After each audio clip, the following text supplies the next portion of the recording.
செய்திகள் வாசிப்பது திவ்யா தமிழரசன். இன்றைய முதன்மை செய்திகள். புதுச்சேரியில் உள்ள 80 நீர்நிலைகளை பாதுகாத்து புதுச்சேரிக்கு குடிநீர் தேவை மற்றும் விவசாய தேவைக்கு நிரந்தர தீர்வு காணப்படும் என்றும் ஏரிகளை ஆக்கிரமிப்பு செய்தவர்கள் மீது கடும் நடவடிக்கை எடுக்கப்படும் என கவர்னர் கைலாசநாதன் தெரிவித்துள்ளார். புதுச்சேரியை அடுத்த பட்டனூர் சுங்கச்சாவடியில் கட்டணம் குறைந்துள்ளதால் வாகன ஓட்டிகள் மகிழ்ச்சி அடைந்துள்ளனர். புதுச்சேரியில் இணையவழி வாயிலாக 7 பேரிடம் ரூபாய் 12.55 லட்சம் மோசடி செய்திருப்பது குறித்து போலீசார் வழக்கு பதிவு செய்து விசாரணை மேற்கொண்டு வருகின்றனர். இனி விரிவான செய்திகள்.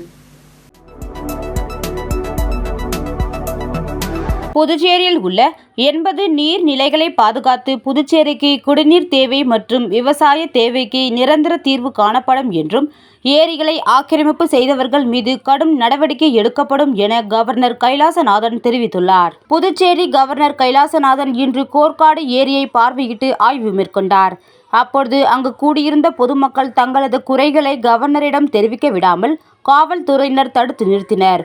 இதனால் அங்கிருந்து பெண்கள் கவர்னர் கைலாசநாதனை முற்றுகையிட்டு ஏரிக்கரையோரம் உள்ள தங்களது வீடுகளில் மழை காலங்களில் தண்ணீர் புகுந்து பாதிக்கப்படுவதாகவும் அதிகாரிகள் எங்கள் பகுதிக்கு வந்து பார்வையிடுவதில்லை என்று சராமாரியாக குற்றம் சாட்டினர்.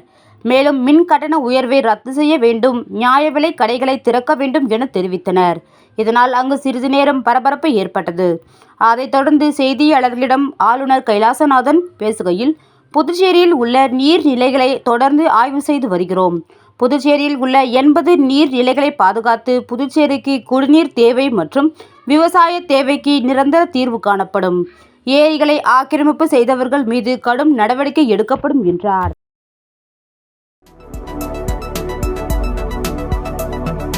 புதுச்சேரியை அடுத்த பட்டனூர் சுங்கச்சாவடியில் கட்டணம் குறைந்துள்ளதால் வாகன ஓட்டிகள் மகிழ்ச்சி அடைந்துள்ளனர். தமிழகத்தில் பல்வேறு இடங்களில் உள்ள சுங்கச்சாவடிகளில் இன்று முதல் சுங்க கட்டணம் உயரும் என அரசு அறிவித்த நிலையில் பல்வேறு இடங்களில் இன்று முதல் கட்டண உயர்வு அமலுக்கு வந்தது. எனவே விழுப்புரம் மாவட்டம் பட்டனூர் சுங்கச்சாவடியில் கட்டண உயர்வுக்கு மாறாக கட்டண குறைவு அமலுக்கு வந்துள்ளது. இந்நிலையில் கார்களுக்கு வசூலிக்கப்பட்ட 85 ரூபாய் 80ஆக குறைக்கப்பட்டுள்ளது. கனரக வாகனங்களுக்கான கட்டணம் 255 ரூபாயில் இருந்து 250ஆக குறைந்துள்ளது. சுங்கச்சாவடிக்கு உள்ள தூரத்தை கணக்கிட்டு இந்த கட்டண குறைப்பு என அதிகாரிகள் தகவல் தெரிவித்துள்ளனர். மேலும் இந்த கட்டண குறைவு அமலுக்கு வந்தது வாகன ஓட்டிக்கு இடையே மகிழ்ச்சி ஏற்படுத்தியுள்ளது.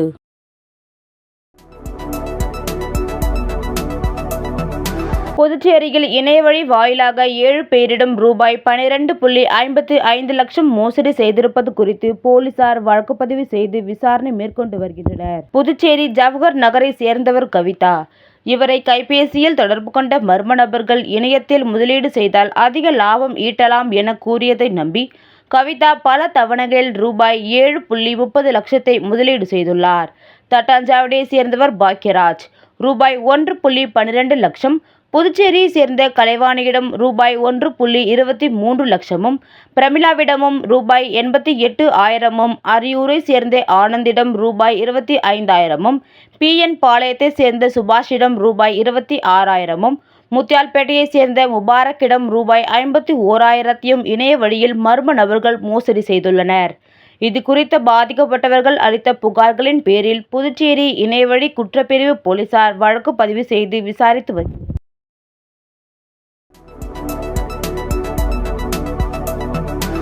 புதுச்சேரி அருகே வழிப்பறி கொள்ளையில் ஈடுபட ஆயுதங்களுடன் பதுங்கி இருந்த 4 ரவுடிகளை கைது செய்த போலீசார் தப்பியோடிய 9 பேரை வலைவீசி தேடி வருகின்றனர். புதுச்சேரி நெட்டப்பாக்கம் அருகே கரியமாணிக்கம் சிவபெருமான் நகரில் தனியார் இரும்பு கம்பெனி அருகே கத்தி உள்ளிட்ட பயங்கர ஆயுதங்களுடன் ஒரு கும்பல் பதுங்கி இருப்பதாக நெட்டப்பாக்கம் காவல் நிலையத்திற்கு ரகசிய தகவல் வந்தது.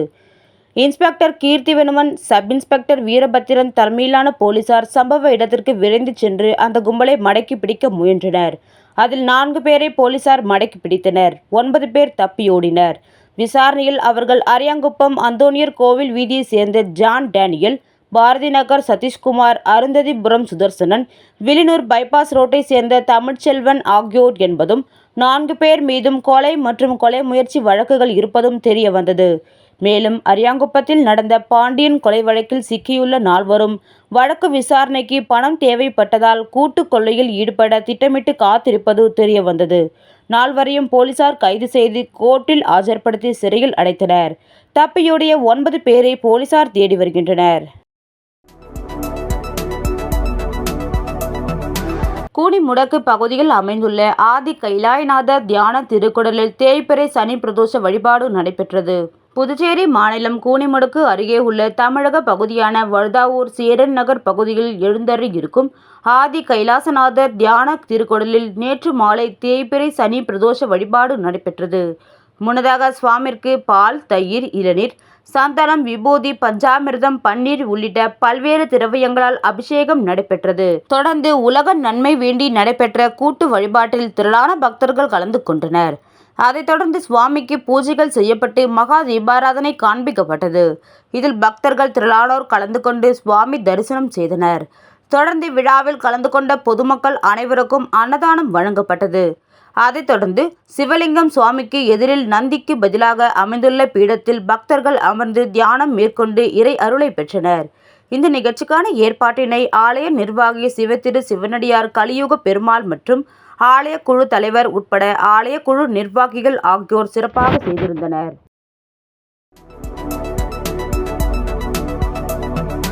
பாகூர் தொகுதியில் அடிப்படை வசதிகளை நிறைவேற்ற வேண்டும், அரசு கலை மற்றும் அறிவியல் கல்லூரியை உருவாக்க வேண்டும் உள்ளிட்ட பல்வேறு கோரிக்கைகளை வலியுறுத்தி இந்திய ஜனநாயக வாலிபர் சங்கத்தினர் கண்டன ஆர்ப்பாட்டத்தில் ஈடுபட்டனர். பாகூர் பகுதியில் புதிய தொழிற்சாலைகள் அமைக்க வேண்டும், புதிய வேலைவாய்ப்புகளை உருவாக்கிட வேண்டும், பாகூர் பகுதியில் அரசு கலை மற்றும் அறிவியல் கல்லூரியை உருவாக்கிட வேண்டும், 10,000க்கும் மேற்பட்ட அரசு காலி பணியிடங்களை நிரப்ப வேண்டும், பாகூர் அரசு மருத்துவமனையை சமுதாய நல மையமாக மாற்ற வேண்டும், புதுச்சேரி இளைஞர்களுக்கு வேலையில்லா கால நிவாரணமாக ரூபாய் 5,000 வழங்க வேண்டும் உள்ளிட்ட கோரிக்கைகளை முன்வைத்து இந்திய ஜனநாயக வாலிபர் சங்கத்தினர் பாகூர் இடைக்கமிட்டி சார்பில் பாகூர் பெரிய கோவில் அருகில் கண்டன ஆர்ப்பாட்டம் நடைபெற்றது. பாகூர் கொம்யூன் தலைவர் அஜித்குமார் தலைமையில் நடைபெற்ற கண்டன ஆர்ப்பாட்டத்தில் மாநில தலைவர் கௌசிகன், மாநில செயலாளர் சஞ்சய் சேகரன், மாநில பொருளாளர் ரஞ்சித்குமார் ஆகியோர் கண்டன உரையாற்றினார்கள். இதில் பிரசாந்த் குமார், பாகூர் கொம்யூன் செயலாளர் ஜெயராஜ், மாநில குழு உறுப்பினர் சிந்து விளக்க உரையாற்றினார்கள். இறுதியாக தனலட்சுமி உட்பட 50க்கும் மேற்பட்டோர் கலந்து கொண்டு கோரிக்கைகளை வலியுறுத்தி கண்டன கோஷங்களை எழுப்பினர். புதுச்சேரியில் தடை செய்யப்பட்ட போதைப் பொருட்களை விற்பனை செய்த 2வரை கைது செய்த போலீசார் அவர்களிடம் இருந்து ரூபாய் 1.30 லட்சம் மதிப்பீட்டிலான போதை வஸ்துக்களை பறிமுதல் செய்தனர். புதுச்சேரி குறிச்சிக்குப்பம் பகுதியில் சிறுவர்கள், மாணவர்கள் மற்றும் இளைஞர்களுக்கு புகையிலை பொருட்கள் விற்பனை செய்வதாக முத்தியால்பேட்டை காவல் நிலையத்திற்கு தகவல் வந்தது. இதையடுத்து உதவி ஆய்வாளர் சிவபிரகாசம் தலைமையிலான போலீசார் அப்பகுதிக்கு சென்று அங்குள்ள கடைகளில் திடீர் சோதனை மேற்கொண்டனர். அப்பொழுது அதே பகுதியை சேர்ந்த தீஷித் என்பவர் சிறுவர்களுக்கு புகையிலை பொட்டலங்களை விற்பனை செய்தது தெரிய வந்தது. இதையடுத்து போலீசார் அவர் மீது வழக்கு பதிவு செய்து கைது செய்தனர். மேலும் அவரிடம் இருந்து ரூபாய் 1.20 லட்சம் மதிப்புள்ள புகையிலை பொருட்கள் மற்றும் ரூபாய் 10,000 பணத்தையும் பறிமுதல் செய்தனர். அதேபோல் வில்லியனூர் காவல் நிலைய எல்லைக்கு உட்பட்ட தொண்டமானத்தம் பகுதியில் தடை செய்யப்பட்ட புகையிலை பொருட்கள் விற்பனை செய்த பாபு என்பவரை கைது செய்த போலீசார் அவர்களிடம் இருந்து 17 கிலோ புகையிலை பொருட்களை பறிமுதல் செய்தனர். விளம்பர இடைவெளிக்கு பிறகு மற்ற செய்திகளை காணலாம். Hey, I got more gifts from Joe Salukas. Car full ஆயிடுச்சு. Happy guys. Sir, your gift. இன்னொரு கா ஜோ சாலுகாஸில் 60வது ஆனிவர்சரி கொண்டாட்டம். 6 கோடி மதிப்பிலான பரிசுகள், 6 MG ஆஸ்டர் கார்கள், தங்க நாணயங்கள், வீட்டு உபயோகப் பொருட்கள். கொண்டாடுவோம் வாருங்கள். ஜோ சாலுகாஸின் பரிசு மழை. செய்திகள் தொடர்கின்றன. புதுச்சேரியில் கடந்த 2018ஆம் ஆண்டு ரூபாய் 5.5 கோடி மதிப்பீட்டில் தொடங்கப்பட்ட சர்வதேச அளவிலான நீச்சல் குளம் கட்டும் பணி 2 மாதத்தில் முடிவடைந்து திறப்பு விழாவிற்கு தயாராகியுள்ளது. புதுச்சேரியில் அரசு சார்பில் ஒரு நீச்சல் பயிற்சி குளம் கூட கிடையாது. தனியார் நீச்சல் குளங்களில்தான் நீச்சல் பயிற்சி பெறும் அவல நிலை உள்ளது. இதனால் மத்திய அரசின் கோலோ இந்தியா திட்டத்தின் கீழ் புதியதாக நீச்சல் குளம் அமைக்க திட்டமிடப்பட்டது. நகர பகுதியில் அதற்காக போதிய நிலம் இல்லாததால் அரசிற்கு சொந்தமான கடற்கரை ஜப்பான் பூங்கா ஓரம் இருந்த நிலத்தை தனியாருக்கு கொடுத்துவிட்டு அதற்கு பதிலாக சாரதாம்பாள் நகரில் உள்ள தனியார் நிலத்தை அரசு பெற்றுக்கொண்டது. அந்த இடத்தில் ரூபாய் 5.5 கோடி மதிப்பீட்டில் நீச்சல் குளம் கட்டும் பணி கடந்த 2018ஆம் ஆண்டு தொடங்கியது. ஒலிம்பிக் போட்டி நடத்தும் தரத்தில் 50 மீட்டர் நீளம், 25 மீட்டர் அகலம், 1.75 மீட்டர் ஆழத்துடன் நீச்சல் குளம் கட்டும் பணி நடைபெற்று வந்தது. ஆண்கள், பெண்கள் என 16 பேர் உடைமாற்றும் அறைகள், பொருள் பாதுகாப்பு அறைகள் கட்டப்பட்டு வருகிறது. தற்போது கட்டுமான பணிக்கான தொகையை அரசு விடுவித்ததால் பணிகள் விறுவிறுப்பாக நடைபெற்று வருகிறது. பணிகள் முடிந்து ஓரிரு மாதங்களில் திறப்பு விழா நடத்தப்படும் என அதிகாரிகள் தெரிவித்தனர்.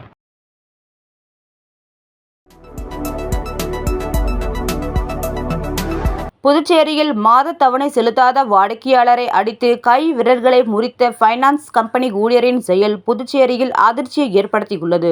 புதுச்சேரி வில்லியனூர் உத்தரவாகினிப்பேட்டையை சேர்ந்த மாஸ்கோ இவர் நடந்து முடிந்த நாடாளுமன்ற தேர்தலில் சுயேட்சையாக போட்டியிட்டவர்.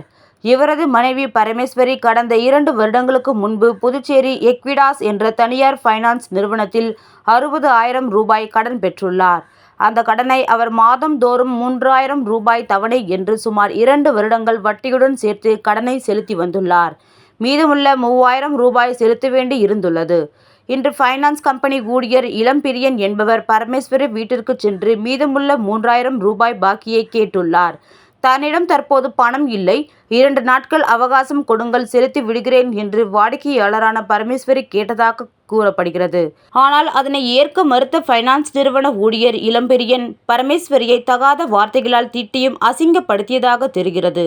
இதனால் மன உளைச்சல் அடைந்த அவர் தான் எம்எல்ஏ மற்றும் முதல்வரிடம் புகார் தெரிவிக்க உள்ளதாகவும் தெரிவித்துள்ளார். அப்பொழுது பைனான்ஸ் ஊழியர், எம்எல்ஏவிடம் யார்கிட்ட வேணாலும் போய் புகார் சொல்லு, என்னை ஒன்றும் செய்ய முடியாது என்று பேசியுள்ளார். இதனை வீடியோவாக பதிவு செய்த பரமேஸ்வரி தான் அசிங்கப்பட்டது குறித்து தனது கணவரான மாஸ்கோவிற்கு தகவல் தெரிவித்தார். உடனடியாக வீட்டிற்கு வந்த அவர் பைனான்ஸ் ஊழியரை தட்டி கேட்டுள்ளார். அப்பொழுது பைனான்ஸ் ஊழியர் சராமாரியாக தாக்கியதில் மாஸ்கோவின் கை விரல்கள் முறிந்தது. மேலும் வயிறு உள்ளிட்ட உடம்பிலும் பலத்த காயமடைந்தார். இதையடுத்து வில்லியனூர் அருகே அரசு மருத்துவமனையில் சிகிச்சை பெற்றுக்கொண்ட அவர் வில்லியனூர் காவல் நிலையத்தில் புகார் ஒன்றையும் அளித்துள்ளார். இதுகுறித்து அவர்கள் கண்ணீர் மல்க கூறும் பொழுது 60,000 கடனுக்காக வட்டியுடன் முதலுமாக செலுத்தி வந்துள்ளோம். மீதி உள்ள 3,000 ரூபாய் செலுத்த வேண்டியுள்ளது. இதனை செலுத்துவதற்கு 2 நாள் அவகாசம் கேட்ட நிலையில் அதனை தர மறுத்து மனைவியை அசிங்கப்படுத்தியதுடன் தன்னையும் அடித்து கை விரலையும் முறித்துள்ளார் என்று அவர் கண்ணீர் மல்க தெரிவித்துள்ளார். மேலும் பைனான்ஸ் நிறுவனத்தில் வாங்கிய கடனுக்காக மாத தவணை செலுத்த அவகாசம் கேட்ட வாடிக்கையாளரை அடித்து கை விரல்களை ஒடித்த சம்பவம் புதுச்சேரியில் பெரும் பரபரப்பை ஏற்படுத்தியுள்ளது. எந்த சிஎம் கிட்ட வேணாலும் சொல்லு அப்படின்னு என்னை திட்டி அசிங்கமாக திட்டினான் சார். உடனே நான் ஃபோனை வச்சுட்டு இவன் கிளம்பிட்டான். நான் அதை ரெக்கார்ட் பண்ணி வச்சுக்கிறேன். நீ சிஎம் கிட்ட போ, இல்லைன்னா நீ வந்து எம்எல்ஏ கிட்ட போன்னு சொன்னதா கூட நான் ரெக்கார்ட் பண்ணி வச்சுக்கிறேன். அப்புறம் யாருக்கு சொல்லு, அப்புறம் யாருக்கு சொல்லு, உங்களுக்கு யாருக்கு தெரியுமோ யாருக்கிட்ட வேணா போய் சொல்லுங்க. சொல்லுங்க. புதுச்சேரியில் இருந்து சென்னை நோக்கி சென்ற தமிழக பேருந்து சிவாஜி சிலை அருகே சென்றபோது கட்டுப்பாட்டை இழந்து விபத்துக்குள்ளானது தொடர்பாக போக்குவரத்து போலீசார் விசாரணை மேற்கொண்டு வருகின்றனர். புதுச்சேரி கிழக்கு கடற்கரை சாலை செல்லும் வழியில் லாஸ்பேட்டை அருகே சென்னை நோக்கி சென்று கொண்டிருந்த தமிழ்நாடு பேருந்து திடீரென 3 இருசக்கர வாகனங்கள் மீது அடுத்தடுத்து மோதி விபத்துக்குள்ளானது. இதில் 2 இருசக்கர வாகனங்கள் பேருந்துக்கு அடியில் சிக்கின. இருசக்கர வாகனங்களில் வந்தவர்கள் தூக்கி வீசப்பட்ட நிலையில் பிரேக் பிடிக்காத காரணத்தினால் கட்டுப்பாட்டை இழந்த பேருந்தை அதன் ஓட்டுநர் சாதுரியமாக இயக்கியதால் பெரும் விபத்து தவிர்க்கப்பட்டது. மேலும் இருசக்கர வாகனங்களில் வந்தவர்கள் சிறு காயங்களுடன் அதிர்ஷ்டவசமாக நூலிழையில் உயிர் தப்பினர். இந்த விபத்து குறித்து வழக்கு பதிவு செய்துள்ள போக்குவரத்து காவல்துறையினர் விசாரணை மேற்கொண்டு வருகின்றனர்.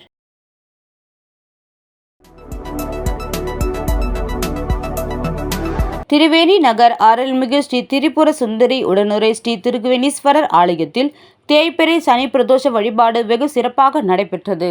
புதுச்சேரி மாநிலம் வில்லியனூர் சட்டமன்ற தொகுதிக்கு உட்பட்ட வி. மணவெளி திரிவேணி நகர் பகுதியில் அமைந்துள்ள அருள்மிகு ஸ்ரீ திரிபுர சுந்தரி உடனுரை ஸ்ரீ திருவேணீஸ்வரர் ஆலயத்தில் தேய்பிறை சனி பிரதோஷ வழிபாடு வெகு சிறப்பாக நடைபெற்றது. சுவாமிக்கு பால், தயிர், இளநீர், சந்தனம், விபூதி, பன்னீர், பழங்கள், பஞ்சாமிர்தம், தேன், அபிஷேக தூள் உள்ளிட்ட பல்வேறு திரவியங்களால் அபிஷேகம் செய்யப்பட்டது. அதைத் தொடர்ந்து சுவாமிக்கு மகா தீபாராதனை காண்பிக்கப்பட்டது. தொடர்ந்து பிரதோஷ நாயகர் உட்பிரகாரம் வலம் வருதல் நிகழ்ச்சி நடைபெற்றது.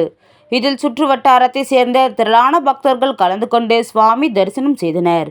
மேலும் பூஜையில் கலந்து கொண்ட பக்தர்கள் அனைவருக்கும் அன்னதானம் வழங்கப்பட்டது. இந்த நிகழ்ச்சிக்கான ஏற்பாட்டினை அறங்காவலர் குழு மற்றும் திரிவேணி நகர் அன்பு பக்தர்கள் சிறப்பாக செய்திருந்தனர். காரைக்கால் KMK மேல்நிலைப் பள்ளியில் 24ஆம் ஆண்டு விளையாட்டுப் போட்டியை அமைச்சர் திருமுருகன் தொடங்கி வைத்தார். காரைக்கால் மாவட்டத்தின் மைய பகுதியில் அமைந்துள்ள KMK மேல்நிலைப் பள்ளியில் 24ஆம் ஆண்டு விளையாட்டு விழா இன்று தொடங்கியது. தொடக்க நிகழ்வாக வடதெருவில் இருந்து ஒலிம்பிக் ஜோதி ஏற்றப்பட்டது. ஒலிம்பிக் ஜோதியானது மாநில அளவில் பல்வேறு விளையாட்டுப் போட்டிகளில் வெற்றி பெற்ற மாணவர்களால் கொண்டு வரப்பட்டு அமைச்சர் திருமுருகன் பள்ளியில் ஏற்றினார். தாளாளர்கள் மணிமேகலை கண்ணையன், மது கண்ணையன் ஆகியோர் தேசிய கொடியை பள்ளியில் ஏற்றினர். அதனைத் தொடர்ந்து நடைபெற்ற பள்ளி மாணவர்களின் அணிவகுப்பு மரியாதையை அமைச்சர் திருமுருகன் ஏற்றுக்கொண்டார். அதையும் தொடர்ந்து மாணவர்களின் விளையாட்டுப் போட்டிகள் நடைபெற்றது. அதைத் தொடர்ந்து விளையாட்டுப் போட்டிகளில் வெற்றி பெற்ற மாணவர்களுக்கு அமைச்சர் திருமுருகன் பரிசுகளை வழங்கி பாராட்டினார். இந்த நிகழ்ச்சியில் பள்ளி ஆசிரியர்கள் மற்றும் பெற்றோர்கள் கலந்து கொண்டனர்.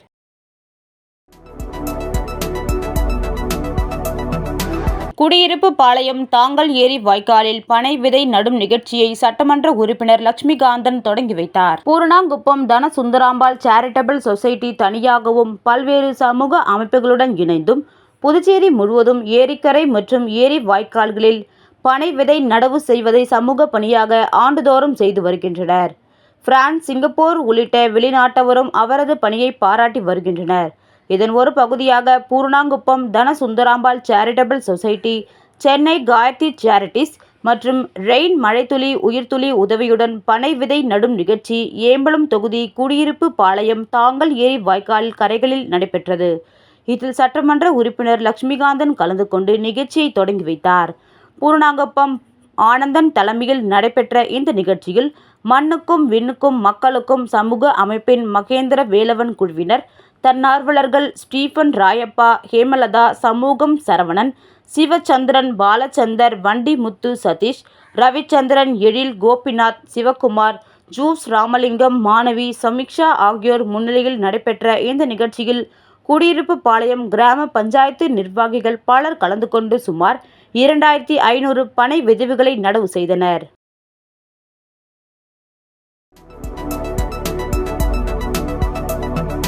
புதுச்சேரியில் ஆட்சியாளர்களின் துணையுடன் ஆக்கிரமிப்பு செய்யப்பட்டுள்ள 6 கடற்கரை பகுதிகளை மீட்க கவர்னர் உயர்மட்ட குழுவை அமைத்து விசாரணைக்கு உத்தரவிட வேண்டும் என அதிமுக மாநில செயலாளர் அன்பழகன் வலியுறுத்தியுள்ளார். புதுச்சேரி அதிமுக தலைமை அலுவலகத்தில் செய்தியாளர்களை சந்தித்த அதிமுக மாநில செயலாளர் அன்பழகன், புதுச்சேரி அரசின் பரிந்துரையின் பேரிலே மின்துறை கட்டணம் உயர்த்தப்பட்டுள்ள நிலையில் மத்திய மின்சார ஒழுங்குமுறை ஆணையம்தான் மின் கட்டண உயர்வுக்கு காரணம் என சபாநாயகர் செல்வம் தவறான தகவல்களை கூறி மக்களை ஏமாற்றி வருகிறார் என்றும், இது தொடர்பாக அதிமுகவிடம் விவாதம் செய்ய சபாநாயகர் செல்வம் தயாரா என்று சவால் விடுத்தார். சுற்றுலா மேம்பாடு என்ற பெயரில் ஆட்சியாளர்களின் துணையோடு கடந்த 10 ஆண்டுகளாக ஆறுகள், பாண்டி மெரினா உட்பட கடற்கரை பகுதிகள் தனியாரால் ஆக்கிரமிப்பு செய்யப்பட்டு வருவதுடன் அங்கு சட்டவிரோத செயல்கள் தொடர்ந்து நடைபெற்று வருவதாகவும் குற்றம் சாட்டிய அவர், தனியாரால் ஆக்கிரமிப்பு செய்யப்பட்டுள்ள இடங்களை மீட்க கவர்னர் உயர்மட்ட குழு ஒன்றை அமைத்து விசாரணைக்கு உத்தரவிட வேண்டும் என்றும், தவறு செய்தவர்கள் மீது சட்ட ரீதியான நடவடிக்கை எடுக்க வேண்டும் என வலியுறுத்தினார். புதுச்சேரியில் கோயில் சொத்துக்களை அபகரிப்பவர்கள் மீது அரசு கடுமையான நடவடிக்கை எடுக்க வேண்டும் என இந்து முன்னணி கோரிக்கை விடுத்துள்ளது. காரைக்கால் மாவட்ட இந்து முன்னணி சார்பில் வருகின்ற 7ஆம் தேதி நடைபெற உள்ள விநாயகர் சதுர்த்தி விழா ஏற்பாடுகள் குறித்த ஆலோசனைக் கூட்டம் இந்து முன்னணி புதுச்சேரி மாநில தலைவர் சுனில்குமார் தலைமையில் நடைபெற்றது. கூட்டத்தின் முடிவில் செய்தியாளர்களை சந்தித்த மாநில தலைவர் சுனில்குமார், புதுச்சேரி மாநிலம் முழுவதும் சுமார் 500க்கும் மேற்பட்ட விநாயகர் சிலைகள் பிரதிஷ்டை செய்ய உள்ளதாகவும், விநாயகர் சதுர்த்தி விழா வெகு விமரிசையாக நடைபெறும் எனவும் அவர் தெரிவித்தார். சமீப காலமாக புதுச்சேரி மாநிலத்தில் கோயில் சொத்துக்களை அபகரிப்பதும் ஆக்கிரமிப்பதும் அதிகரித்து உள்ளதாகவும், காரைக்கால் பார்வதி ஈஸ்வரன் கோவில் இடங்களை 60 பிளாட்டுகளாக பிரித்து விற்க முயற்சி செய்திருப்பது கண்டனத்திற்கு உரியது எனவும் இதன் மீது அரசு தீவிரமான நடவடிக்கை எடுக்க வேண்டும் என அவர் புதுச்சேரி அரசிற்கு கோரிக்கை விட்டார். விநாயகர் சதுர்த்தி விழா கூட்டமானது இங்கே நடைபெற்றது. புதுச்சேரியில 500க்கும் மேற்பட்ட, காரைக்கால் புதுச்சேரி உட்பட 500க்கும் மேற்பட்ட விநாயகர் சிலைகளை பிரதிஷ்டை செய்து இந்த ஆண்டு கோலாகலமாக கொண்டாடுவதற்கு தயார் செய்து வருகிறோம். இந்த ஆண்டு முதல்வர், ஆளுநர், அமைச்சர்களை விநாயகர் சதுர்த்தி விழாவிற்காக அழைக்க இருக்கிறோம். இந்தியா மற்றும் வெளிநாடுகளில் கால் சென்டர் நடத்தி கோடிக்கணக்கில் மோசடி செய்த 7 பேரை கைது செய்த சைபர் கிரைம் போலீசார் அவர்களிடம் இருந்து சொகுசு கார், கம்ப்யூட்டர்கள் உட்பட 1 கோடி மதிப்பிலான பொருட்களை பறிமுதல் செய்தனர். புதுச்சேரி லாஸ்பேட்டை பகுதியை சேர்ந்தவர் கோகிலா. இவர் இணையத்தில் குளோபல் சாப்ட்வேர் சொல்யூஷன் என்கிற ட்ரேடிங் கம்பெனியின் விளம்பரத்தை பார்த்து பல்வேறு தவணைகளாக ரூபாய் 18 லட்சம் அனுப்பி ஏமாந்தார். இது தொடர்பாக கோகிலா அளித்த புகாரின் பேரில் புதுச்சேரி சைபர் கிரைம் போலீசார் வழக்கு பதிவு செய்து விசாரணை மேற்கொண்டனர். விசாரணையில் மோசடியில் ஈடுபட்டவர்கள் பெங்களூர் மற்றும் நெய்வேலியை சேர்ந்தவர்கள் என்பது தெரிய வந்தது. இதையடுத்து இன்ஸ்பெக்டர்கள் கீர்த்தி தியாகராஜன் தலைமையிலான போலீசார் பெங்களூர் சென்று குற்றவாளிகளான பெங்களூரை சேர்ந்த முகமது அன்சர், முகமது பர்வீன் மற்றும் நெய்வேலியை சேர்ந்த ஜெகதீஷ், ராமச்சந்திரன், பிரேமானந்த், விமல்ராஜ் ஆகிய 7 பேரை கைது செய்து புதுச்சேரி அழைத்து வந்து விசாரணை நடத்தினர். விசாரணையில் கடந்த 2014ஆம் ஆண்டு முதல் இந்தியா, துபாய், ஹாங்காங், தாய்லாந்து உட்பட வெளிநாடுகளில் கால் சென்டர்கள் அமைத்து கோடிக்கணக்கில் ஏமாற்றியது தெரிய வந்துள்ளது. மேலும் இவர்களுக்கு மூளையாக செயல்பட்ட முக்கிய குற்றவாளியான நெய்வேலியை சேர்ந்த நௌசர் கான் அகமது என்பவரை போலீசார் தேடி வருகின்றனர். மோசடிக்காரர்களிடம் இருந்து 4 சொகுசு கார், 1 விலை உயர்ந்த பைக், வேன், கம்ப்யூட்டர், கிரெடிட் கார்டுகள், டெபிட் கார்டுகள் உள்ளிட்ட பல்வேறு பொருட்களை போலீசார் பறிமுதல் செய்தனர்.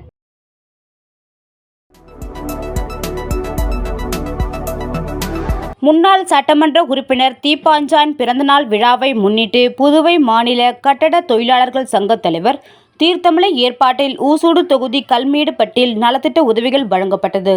புதுச்சேரி மாநிலம் ஊசூடு சட்டமன்ற தொகுதிக்கு உட்பட்ட கல்மேடுபெட் பகுதியில் முன்னாள் சட்டமன்ற உறுப்பினர் தீப்பாஞ்சான் பிறந்தநாள் விழாவை முன்னிட்டு நலத்திட்ட உதவிகள் வழங்கும் நிகழ்ச்சி நடைபெற்றது. முன்னதாக முன்னாள் எம்எல்ஏ தீப்பாஞ்சான் அவர்களுக்கு கல்மேடுபேட் பகுதியில் இருந்து மேலதாளத்துடன் உற்சாக வரவேற்பு அளிக்கப்பட்டு ஆலயத்தில் சிறப்பு அபிஷேக ஆராதனைகள் செய்து முதல் மரியாதை செய்யப்பட்டது. அதைத் தொடர்ந்து புதுச்சேரி மாநில கட்டட தொழிலாளர்கள் சங்க தலைவர் தீர்த்தமலை ஏற்பாட்டில் நலத்திட்ட உதவிகள் வழங்கும் நிகழ்ச்சி நடைபெற்றது. இதில் முன்னாள் சட்டமன்ற உறுப்பினர் தீப்பாஞ்சான் கலந்து கொண்டு விழாவிற்கு தலைமை தாங்கி கேக் வெட்டி பள்ளி மாணவ மாணவிகளுக்கு நோட்டு புத்தகம், எழுது பொருட்கள், முதியோர்கள் மற்றும் பெண்களுக்கு போர்வை மற்றும் புடவையினை வழங்கினார். தொடர்ந்து விழாவில் கலந்து கொண்ட அனைவருக்கும் இனிப்புகள் வழங்கப்பட்டது. இந்த நிகழ்ச்சியில் தொண்டமாநத்தம் ஆலய அறங்காவல் குழு தலைவர் மனோகரன் கலந்து கொண்டார். மேலும் இந்த நிகழ்ச்சியில் நிர்வாகிகள் ஆறுமுகம், பெரியான், அண்ணாதுரை, சத்யராஜ், ஜெகன், குமரன், ஜனார்த்தனன், கலிய பெருமாள், நாகமுத்து, மதுரை உட்பட ஏராளமானோர் கலந்து கொண்டனர். மீண்டும் முதன்மை செய்திகள். புதுச்சேரியில் உள்ள 80 நீர்நிலைகளை பாதுகாத்து புதுச்சேரிக்கு குடிநீர் தேவை மற்றும் விவசாய தேவைக்கு நிரந்தர தீர்வு காணப்படும் என்றும் ஏரிகளை ஆக்கிரமிப்பு செய்தவர்கள் மீது கடும் நடவடிக்கை எடுக்கப்படும் என கவர்னர் கைலாசநாதன் தெரிவித்துள்ளார். புதுச்சேரியை அடுத்த பட்டனூர் சுங்கச்சாவடியில் கட்டணம் குறைந்துள்ளதால் வாகன ஓட்டிகள் மகிழ்ச்சி அடைந்துள்ளனர். புதுச்சேரியில் இணையவழி வாயிலாக 7 பேரிடம் ரூபாய் 12.55 லட்சம் மோசடி செய்திருப்பது குறித்து போலீசார் வழக்கு பதிவு செய்து விசாரணை மேற்கொண்டு வருகின்றனர். இத்துடன் இச்செய்தி அறிக்கை நிறைவு பெறுகின்றன. நன்றி, வணக்கம்.